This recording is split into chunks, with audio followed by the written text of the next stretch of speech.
아멘. 오직 주님만을 우리들의 삶의 반석으로 삼고 그 위에 아름다운 믿음의 털을 닦아서 귀한 믿음의 건물을 올려드리는 우리 모두가 될 수 있기를 바랍니다. 오늘은 교회력으로 의하면 대림절 첫째 주일입니다. 해서 촛불이 하나가 이렇게 키워져 있죠. 예, 다음 주에는 촛불이 2개가 될 것입니다. 그 다음 주에는 3개가 될 것이고요. 이렇게 이제 여러 가지 의미가 있습니다. 그런데 이제 우리가 이 의미는 그냥 그렇다라고 하는 것만 이제 알고만 있어도 될 것 같아요.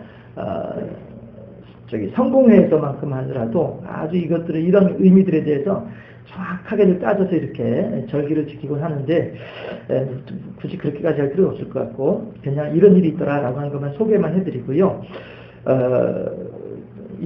대림절 첫째 주일 예배를 한번 함께 하나님의 말씀을 들어보도록 하겠습니다. 우리들은 해마다 연말을 맞이하고 있습니다. 그리고 우리들은 해마다 또 성탄절을 또 맞이하고 있기도 합니다. 하다 보니까 의례껏 지나가는 연말이고 의례껏 맞이하는 성탄절이고, 그렇게 우리들은 대림절도 그렇게 그냥 목사님이 대림절이라고 하니까 대림절인가 보다, 그 의미는 정확하게 생각하지도 않고 그냥 무심히 지나가는 그런 우리들의 모습은 아닌가 생각을 해보게 됩니다. 오늘 본문에서는 그런데 그렇게 너무나도 익숙해짐으로 말미암아서 자칫 소홀할 수도 있는 그런 하나님과의 관계에 대해서 어려움을 겪고 있는 이스라엘 백성들을 향하여서 어려움을 겪고 있는 이스라엘 백성들이지만, 그럼에도 불구하고 내가 하나님께서 하신 말씀이요, 내가 머지않아서 회복하도록 해주겠다, 회복을 약속하고 계시는 하나님이시다 하는 겁니다. 그래서 우리 오늘 본문에 있는 예레미야 33장에 있는 본문에 있는 말씀을 통해서 과연 대림절의 의미가 무엇일까, 잘 아시는 분들도 계시겠습니다만은 한 번 더 이렇게 곱씹어 보는 가운데, 그렇구나, 다시 한 번 더 하나님의 음성을 들으며 우리들의 신앙을 하나님 보시기 합당한 모습으로 변화시키고 성숙시킬 수 있는 그런 기회가 되어질 수 있기를 바랍니다. 우선 대림절이란 했으니까 대림절이 무엇인가, 대림절이 어떤 날인가 한번 생각을 할 필요가 있겠죠. 첫 번째로 대림절은요, 이 땅에 참 사람의 모습으로, 참 사람으로 이 땅에 오신 예수님을 생각하는 기간이 대림절이다 하는 것입니다. 해서 12월 25일이 성탄절이잖아요. 해서 그 앞에 있는 넉주간, 그 앞에 있는 4주간을 대림절로 지키게 되는데요. 이것이 이제 교회력인데, 다시 말하면 삼위 가운데 한 분이신 참 하나님이신 예수님께서, 그죠? 모양만 사람의 모양으로 오신 것이 아니라 완전히 사람의 거죽만 입고서 이 땅에 오신 것이 아니라 완전히 사람하고 똑같이 완전히 사람으로 그렇게 이 땅에 오신 분이 예수님이시다 하는 겁니다. 그러면 이 일이 어떻게 가능하겠느냐라고 하는 것이죠. 지난주에 우리가 이제 총회 주관한 성경통신과 이제 공부를 지난주에 시작을 했습니다만, 그런 중에 이제 그런 얘기가 나왔었습니다. 성경은요, 우리들에게 있어서 백과사전이 아니라는 것입니다. 성경은 우리들에게 있어서 이 세상에서 벌어지고 있는 모든 일들에 대해서 하나하나 일일이 다 납득하고 수긍할 수 있도록 설명해주는 책이 아니다라고 하는 것입니다.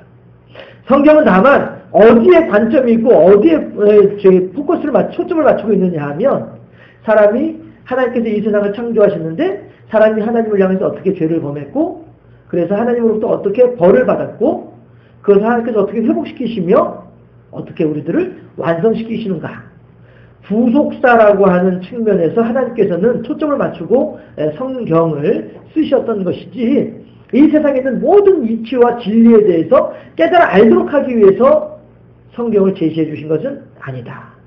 따라서 우리들은 어떻게 참 신이신 하나님이신 예수님께서 어떻게 참 사람으로 이 땅에 올 수 있느냐, 그럼 어떻게 그렇게 가능하냐, 우리들은 어떻게 가능하냐라고 하는 질문은 할 수 있을지 모르지만, 그것이 이해가 안 된다고 해서 믿을 수 없다라고 배척할 수는 없다라고 하는 것입니다.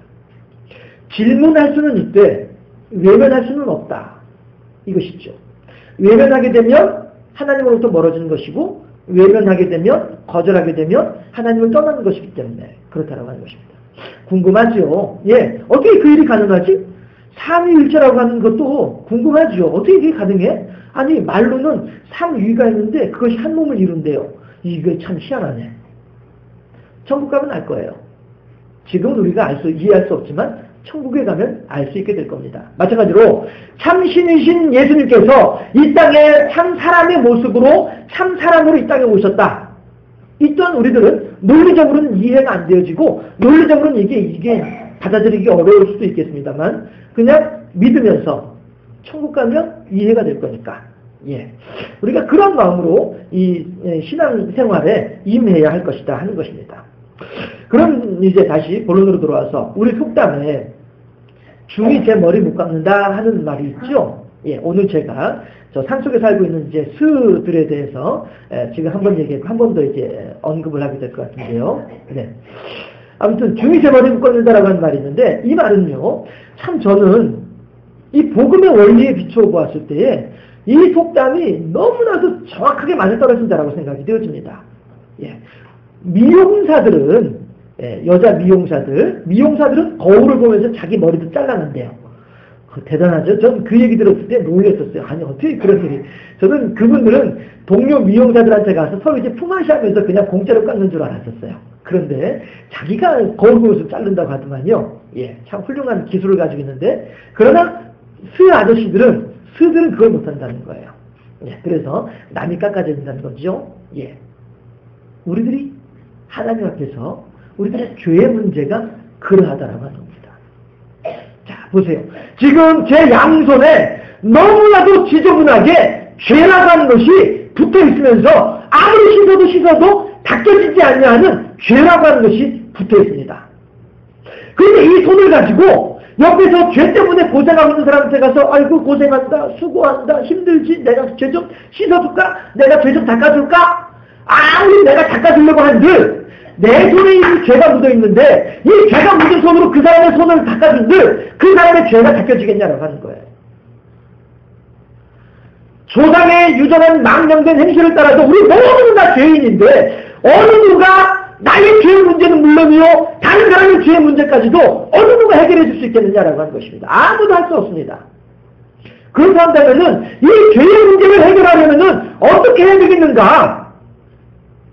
초록은 동색이라고 다 그냥 고렇고 고만한 사람들이 모여있는 상태에서는 이 죄의 문제를 해결할 수 있는 능력을 가진 사람이 아무도 없죠. 그러니까 이 무리가 아닌 다른 지역에서, 다른 동네에서, 다른 세계에서, 다른 영역에서 누군가가 와서 우리들 서로가 다 지저분한 우리들에게 우리들의 지저분한 죄를 깨끗하게 씻어줄 수 있는 능력으로 우리들에게 부어주어야만이 우리들의 죄의 문제가 해결이 될 것 아니겠냐 하는 거예요. 그래서 참 하나님이신 예수님께서 이 땅에 오신 것입니다. 무엇 때문에요? 우리들의 죄의 문제를 해결해 주기 위해서. 왜? 우리들끼리는 서로 간에 똑같은 사람들이고 고만고만한 사람들이기 때문에 우리들끼리는 해결이 안 되거든요. 그러니까 사람이 아닌 신이, 사람이 아닌 하나님께서 오늘 아침에 아동부 예배를 제가 인도를 하면서 그런 얘기를 했어요. 자, 여러분에게 한번 질문을 하겠습니다. 자동차가 고장이 났습니다. 어디에 가야 될까요? 어디 가야 됩니까? 자동차 고장이 났습니다. 어디 가야 될까요? 정비소 가야죠. 우리들의 몸에 고장이 났습니다. 어디로 가야 됩니까? 병원에 가야죠. 우리들의 죄의 문제가 있습니다. 어디로 가야 합니까? 하나님께로 가야 되는 것입니다. 왜요? 자동차 정비소에서는 그 자동차를 수리할 수 있는 모든 방법들을 다 알고 있는 거예요.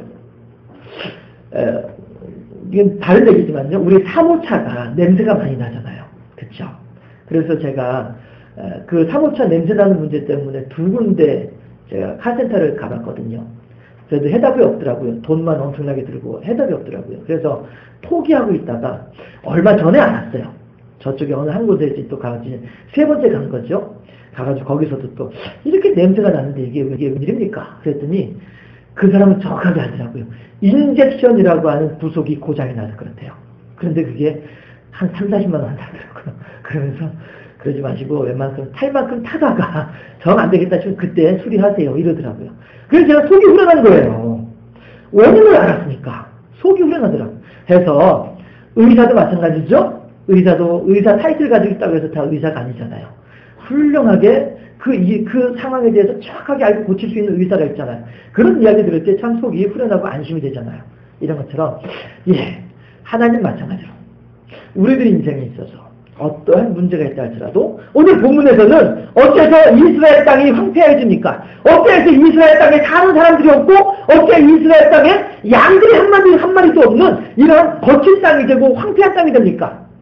이스라엘 백성들이 하나님을 떠나 있기 때문이다라고 하는 것입니다. 사람들의 죄악 때문에 우리들에게 불행의 문제가 다가온다라고 하는 것입니다. 나의 욕심이 하나님의 뜻을 거스르고자 하는 나의 생각이 육체의 소욕이 하나님으로부터 멀다 보니까 혹은 하나님의 뜻을 거슬다 보니까 어쩔 수 없이 만날 수밖에 없는 인생의 황폐함이다라고 하는 것입니다. 했을 때에 그 인생의 문제를 해결하기 위해서는 어떻게 해야 되겠느냐?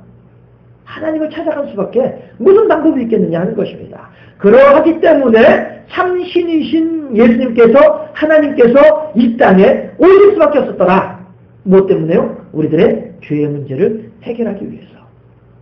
그런가 하면 또 한 가지가 있습니다. 뭐냐 하면 지금 저희 집 아이가 학교에서 시험을 치고 있습니다. 그런데 이 녀석이 공부도 제대로 하는데 시험을 제대로 칠까 모르겠네. 에이 안되겠다. 내가 가서 대신 시험 쳐줘야지.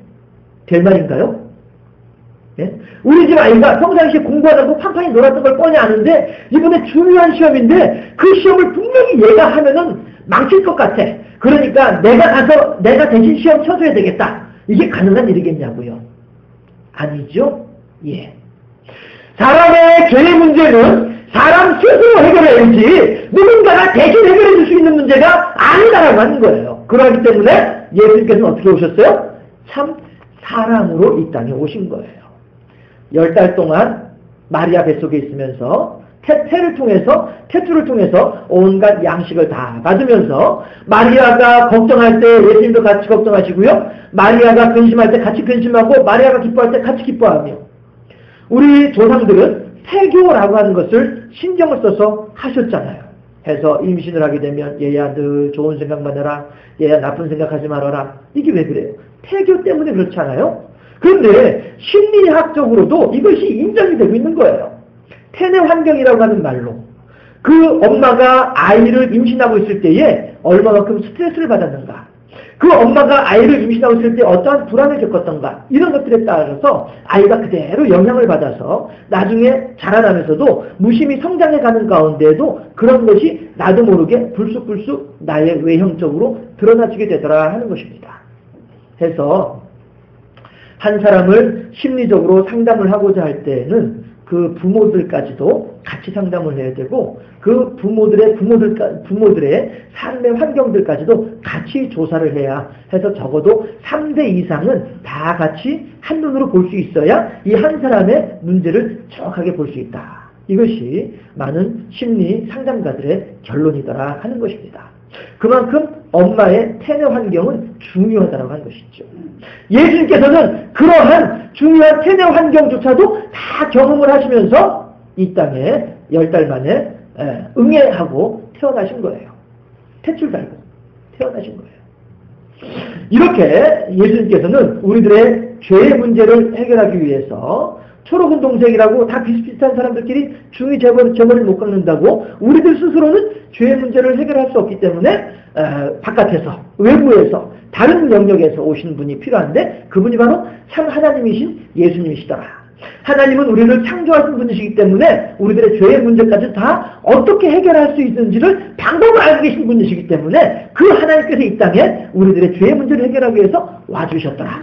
그러나 시험은 내가 치러야만이 그것이 제대로 된 시험인 것처럼 죄의 문제도 죄의 삭 또한 내가 감당을 해야만이 그것이 제대로 된 죄의 보응이기 때문에 하나님께서는 참 사람의 모습으로 참 사람으로 거듭난 사람이 아니라 참 사람으로 이 땅에 오셨더라. 그게 어떻게 가능하냐? 이해 안 되죠? 천국 가면은 이해할 수 있을 것입니다.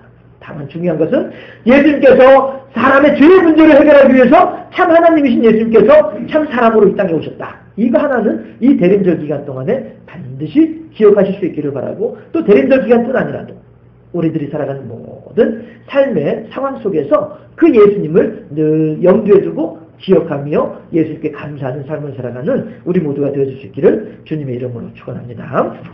예, 두 번째 대림절은 어떤 의미가 있느냐 하면요, 한 해의 시작이다 하는 겁니다.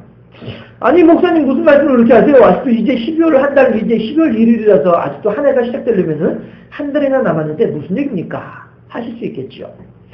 예, 우상을 믿는 우리나라 개천절 있죠? 우리나라 개천절이 무엇으로 시작되는 것이죠?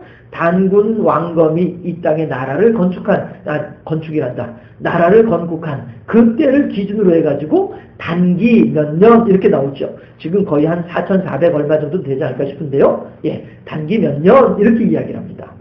그런가 하면 예, 저 또 산속에 있는 스들은 또 사용하는 그 기원이 있죠. 이게 불기입니다. 그렇죠. 그래서 우리들은 예전에 단기 몇 년 이런 것도 알고 있었고요. 불기 몇 년 이런 것 또한 알고 있었습니다.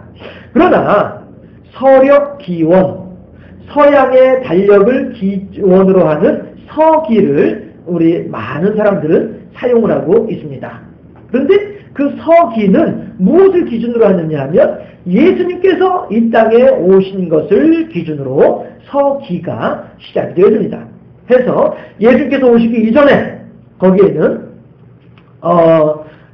기원 전 해가지고 비포 크라이스트라고 해서 기원 전, 예수님 오시기 이전 이렇게 이야기를 한다라고 하는 것이죠. 그 다음에 AD, 예수님 오신 뒤에 아노 도미노 해서 예수님 이후의 시간들은 또 AD 해서 서기 얼마 이렇게 사람들은 이야기하고 있습니다. 이것이 달력이에요.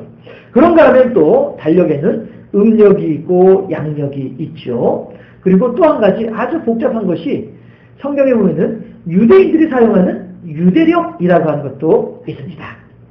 이런 것처럼 이 세상에는요, 우리가 적극적으로 활용하지는 않지만 여러 달력들이, 여러 날짜를 계산하는 기준들이 여럿이 있더라 하는 것입니다. 그런 가운데 우리 기독교에서는 교회력이라고 하는 것을 또 사용을 합니다. 해서 교회력은 무엇이냐 하면 예수님께서 이 땅에 오셨다가 이 땅에서 지내시다가 고난을 당하시고 물론 이제 돌아가시고요. 예, 부활하셔서 승천하시고 성령께서 이 땅에 어떻게 역사하시고 이러한 일련의 과정들, 예수님의 행하신 일들에 대한 과정들을 한 해 동안에 나누어서 예수님의 삶의 주기와 맞추어서 이렇게 한 해 동안 따지는 것이 교회력이라고 하는 것입니다. 했을 때에 그 교회력에 의하면 대림절 첫째 주가 한 해의 시작이다 하는 것이죠. 교회력에 의하면 대림절 첫째 주가 해서 때로는 대림절 첫째 주가 11월 말이 될 수도 있고요. 12월 둘째 주가 될 수도 있고요. 그러나 중요한 것은 둘째 주가 될 일은 없겠네요. 예. 중요한 것은 대림절은 한 해의 교회력에 의하면 한 해의 시작이다 라고 하는 것입니다.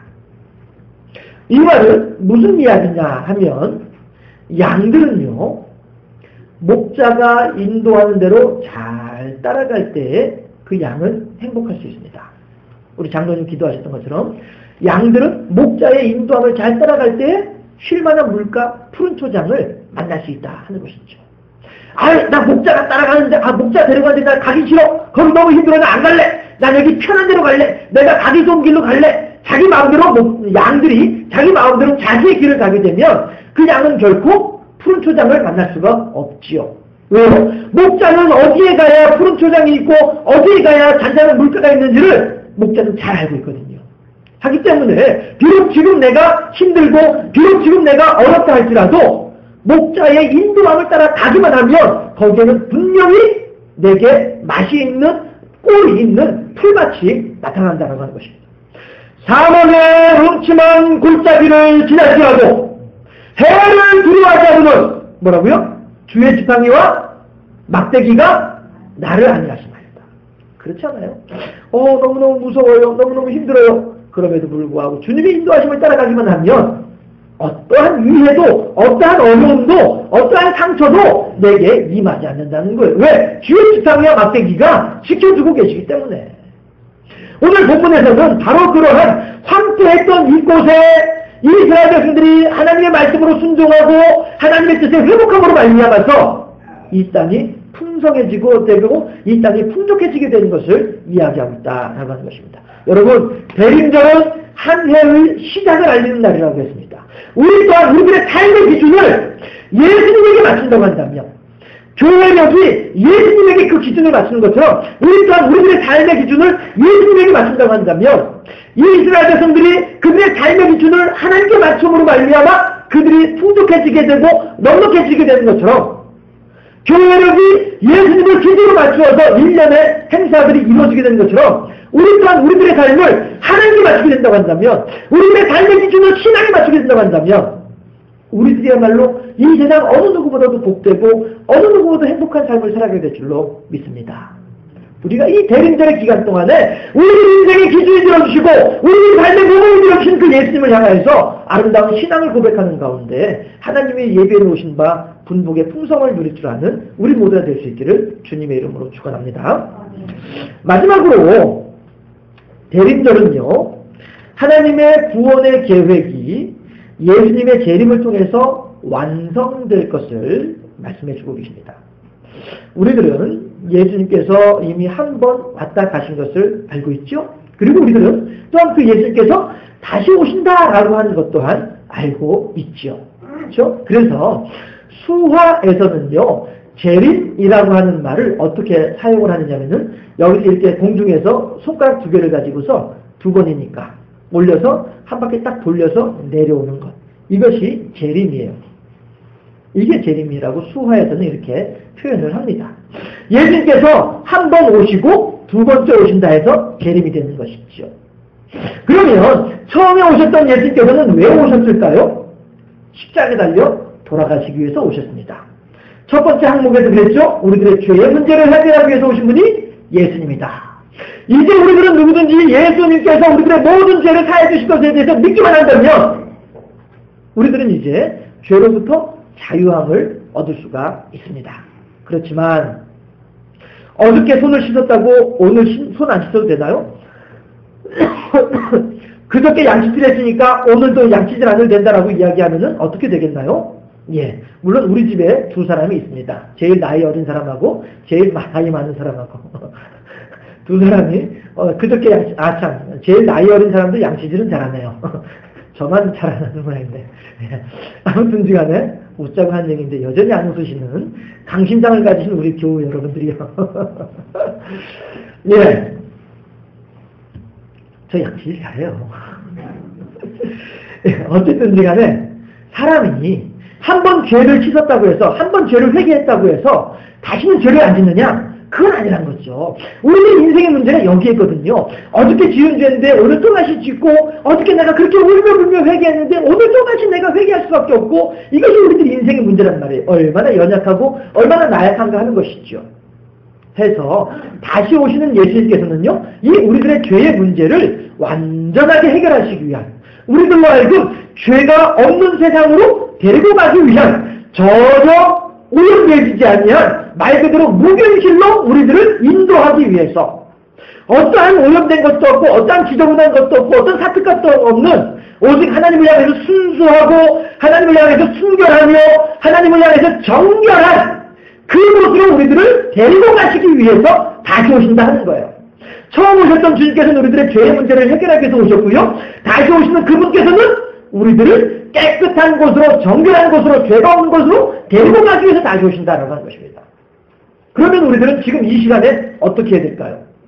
아이고 모르겠다. 언제 올지 모르니까 올 때 오더라도 그냥 뭐 내가 산수갑산을 가더라도 뭐 이렇게 하는 사람들 될 수 있습니다만은, 예, 우리들은 그러나 오직 한 분 하나님을 의지하면서 한 분 하나님을 의뢰하면서 기다릴 줄 알아야 되겠다 하는 것입니다.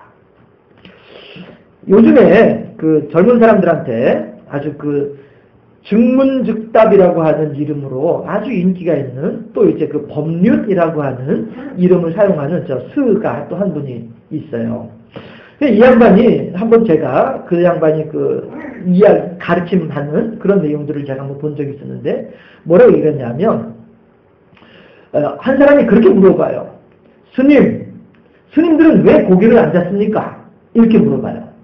그랬더니 이 양반이 하는 얘기가 뭐라고 하냐면은, 여러분, 그 짐승이 우리들에게 먹히기 위해서 죽임을 당할 때에 그 짐승의 마음은 어떠했을까요? 그 짐승은 우리들을 위해서 희생을 당하고 있습니다.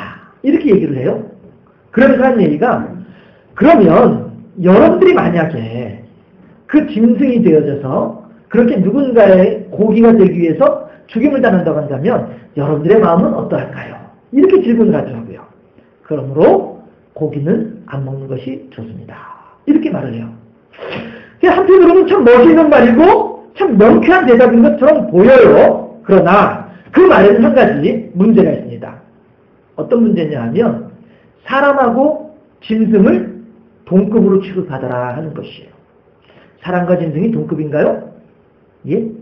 옛날에 우리 어른들, 조상들, 양반하고 그 상놈하고 이런 거, 종하고 이런 거 반상을 잘 따지기, 정확하게 반상을 따지기 좋아하시던 양반들은 어떻게 합니까? 같이 밥도 안 먹었잖아요. 사람 취급도 안 했잖아요. 그렇잖아요? 그런데 아무리 물론 그 반상 제도가 좋다라는 것은 물론 아닙니다만은, 아무리 세월이 바뀐다 할지라도 사람하고 짐승하고 동급이 될 수는 없다는 거죠. 그렇지 않습니까? 어떻게 동급이 될 수가 없습니까? 사람에게는 영이 있습니다. 사람에게는 하나님을 알 만한 것이 있습니다. 그러나 이 세상 어느 짐승이 하나님께 예배드리고 어느 짐승이 하나님께 영광 돌리고 찬양하고 하는 짐승들은 아무도 없습니다. 어떤 짐승도 없습니다. 한 마리 강아지를 제가 본 적은 있습니다. 이 녀석은요, 막 그렇게 신방 가면은 들고 뛰더라도 예배 드리려고 딱 찬송하면 아주 딱 앉아있어요. 그러면서는 찬송 끝나고 사람들만 먹으려고 왔다 갔다 하면 그때 또 돌아다녀요. 그러면 제가 보긴 봤습니다만은, 그렇다고 해서 그 녀석이 입을 벌려서 찬송하는 건 못 들어봤고요. 그 녀석이 입을 벌려서 기도하는 건 제가 못 들어봤다라는 거죠. 아는 소리 한마디 안 하더라 하는 거예요.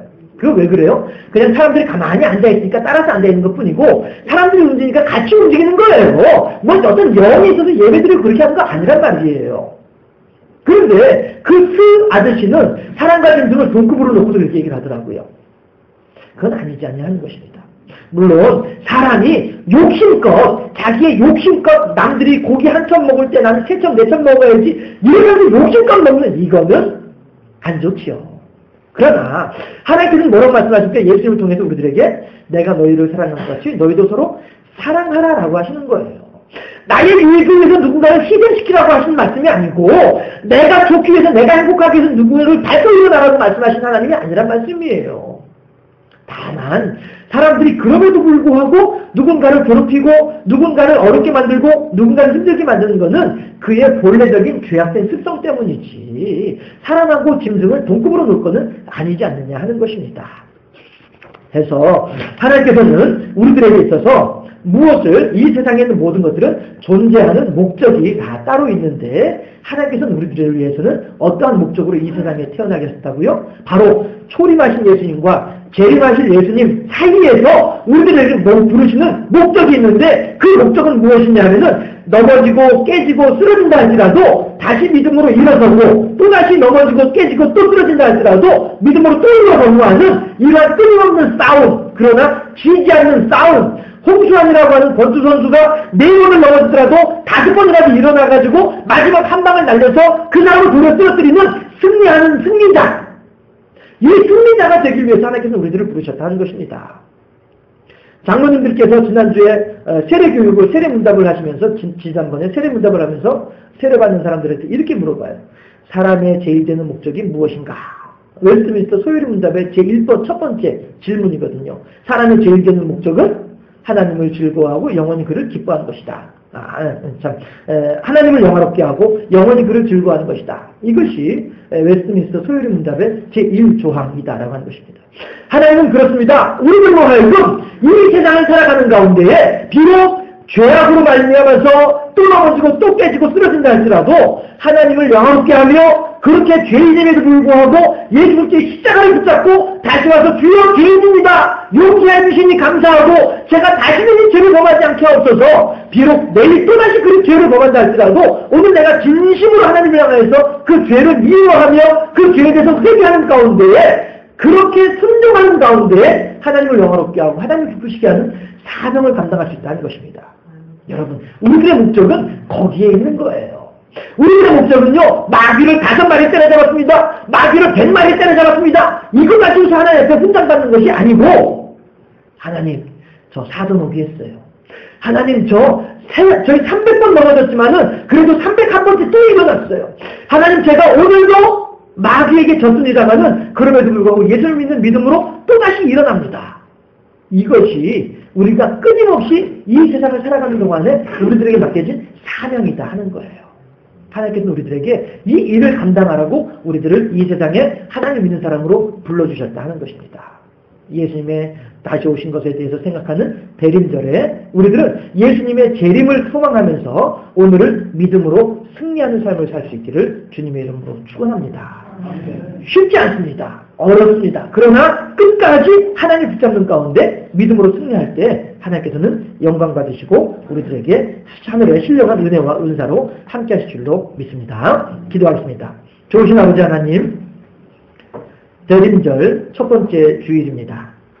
대림절이 어떠한 의미를 가지고 있으며 그 의미가 오늘날 우리들에게 어떠한 말씀으로 다가오는지 성령의 교통하시는 은혜 가운데 하나님의 음성을 듣는 우리 모두가 되게 하시고 그렇게 하나님을 기쁘시게 하는 복된 삶의 주인공들 되게 하여 주시어서 우리들의 죄의 모든 문제가 예수님으로부터 해결됐음을, 또한 우리들의 삶의 주인이 예수님이신 것을, 또한 다시 오실 주님을 소망하며 오늘을 믿음으로 승리해야만 할 사명이 우리에게 있음을 늘 잊지 아니하며 하나님을 영화롭게 하는 우리 모두의 삶이 되게 하여 주옵소서. 예수 그리스도 이름으로 기도하옵나이다. 아멘.